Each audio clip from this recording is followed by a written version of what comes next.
ঠাকুর মা স্বামীজির শ্রীচরণে ভক্তিপূর্ণ প্রণাম জানিয়ে স্বামী গম্ভীরানন্দ রচিত শ্রীরামকৃষ্ণ ভক্তমালিকা থেকে আজকের নিবেদন স্বামী নিরঞ্জনানন্দ। পর্ব 7।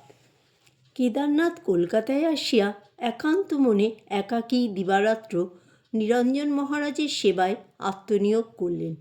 কিছুদিন পরে প্রয়োজন বোধে স্বামী বোধানন্দ মঠ হইতে প্রেরিত হইলেন, কিন্তু স্বল্পকাল মধ্যেই উভয়ে অসুস্থ হইয়া বেলুড় মঠে ফিরিয়া যাইতে বাধ্য হইলেন।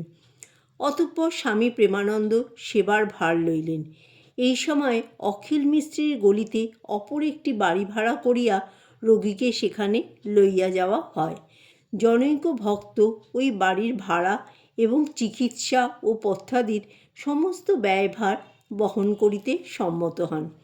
কেদারনাথ মঠে মাত্র 3-4 দিন থাকার পরেই স্বামী নিরঞ্জনানন্দের আহ্বানে পুনঃ তাহার শয্যাপার্শ্বে উপস্থিত হন, কিন্তু ইহাতে দুর্বল শরীর শীঘ্রই অসুস্থ হইয়া পড়ায় তিনি কাশীতে চলিয়া যাইতে বাধ্য হন।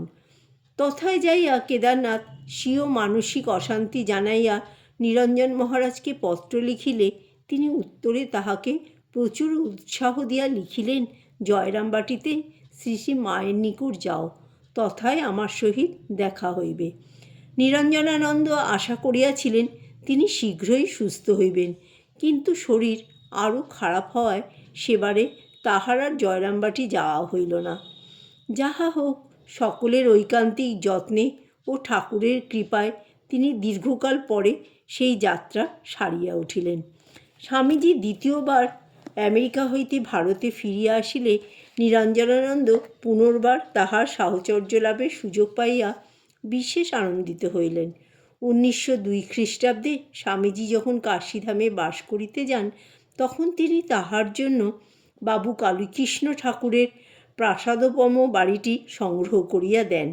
ওই সময়ই কিঞ্চিত পূর্বে প্রসিদ্ধ জাপানি শিল্পী ওকাকুরা ভারতে আসিয়া প্রাচীন স্থানগুলি দেখিবার আগ্রহ প্রকাশ করিলে স্বামীজি নিরঞ্জন মহারাজকে তাহার সঙ্গে দেন এবং ওকাকুরা ও নিরঞ্জনানন্দ একসঙ্গে বুদ্ধগয়া, আগ্রা, গোয়ালিয়র, অজন্তা প্রভৃতি দ্রষ্টব্য স্থানগুলি দর্শন করেন। ওকাকুরা নিরঞ্জন মহারাজের অমায়িক ব্যবহারে বিশেষ প্রীত হইয়া স্বামীজিকে লিখিত পত্রে অশেষ প্রশংসা করিয়াছিলেন। 1902 খ্রিস্টাব্দে ফেব্রুয়ারির শেষে কাশীধামে স্বামীজি অত্যন্ত পীড়িত হইয়া পড়িলে মহাপুরুষ শিবানন্দের সহিত নিরঞ্জনানন্দ তাহাকে বেলুড় মঠে লইয়া আসেন।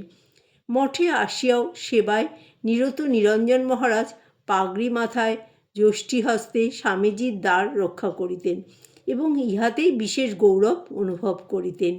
এই সেবাকালে একটি কৌতুকপ্রদ ঘটনা হয় এবং উহাতে তাহার রহস্যবোধের আভাস পাওয়া যায়। স্বামীজির কৃপাপ্রাপ্ত একজন ব্রহ্মচারী একদিন মায়াবতী হইতে আসিয়া স্বামীজির দর্শন ভিক্ষা করেন। দ্বারে উপস্থিত নিরঞ্জন মহারাজ তাহাকে চিনিতেন না, সুতরাং ভিতরে যাইতে দিলেন না। কিন্তু চতুর ব্রহ্মচারী ইহাতে নিরস্ত না হইয়া কথার অবসরে একটু সুযোগ পাইয়া দ্বাররক্ষকের পায়ের ফাঁক দিয়া গলিয়া গিয়া স্বামীজির চরণবন্দনা করিলেন। অতঃপর স্বামীজির নিকট হইতে ব্রহ্মচারীর পরিচয় পাইয়া নিরঞ্জনানন্দ তাহার উপর একটুও রাগ না করিয়া বরং অবলম্বিত কৌশলের জন্য খুব হাসিতে লাগিলেন। এই সময়ে আরেক ঘটনায় তাহার নিষ্পৃহতা ও চরিত্রের দৃঢ়তার পরিচয় পাই।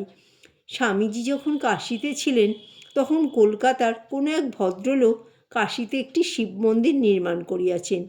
এই সংবাদ পাইয়া স্বামীজি মন্তব্য করিয়াছিলেন যে ওই ভদ্রলোক যদি আর্তদের জন্য সেখানে কিছু করিতেন, তবে তিনি 1000 মন্দির নির্মাণের ফল পাইতেন। লোকমুখে স্বামীজির এই মন্তব্য শুনিয়া ভদ্রলোক তথাকার পুওর মেন্স রিলিফ অ্যাসোসিয়েশনে প্রচুর অর্থ সাহায্যের প্রতিশ্রুতি জানান, কিন্তু কালক্রমে তাহার উৎসাহ কমিয়া যাওয়ায় তিনি যখন প্রতিশ্রুত অর্থের মাত্রা হ্রাস করিয়া অনেক কম টাকা দিতে চাহিলেন, তখন নিরঞ্জন মহারাজ বিন্দুমাত্র ইতস্তত না করিয়া এই প্রতিজ্ঞাভঙ্গকারীর দান প্রত্যাখ্যান করিলেন। জয় ঠাকুর, জয় মা, জয় স্বামীজি।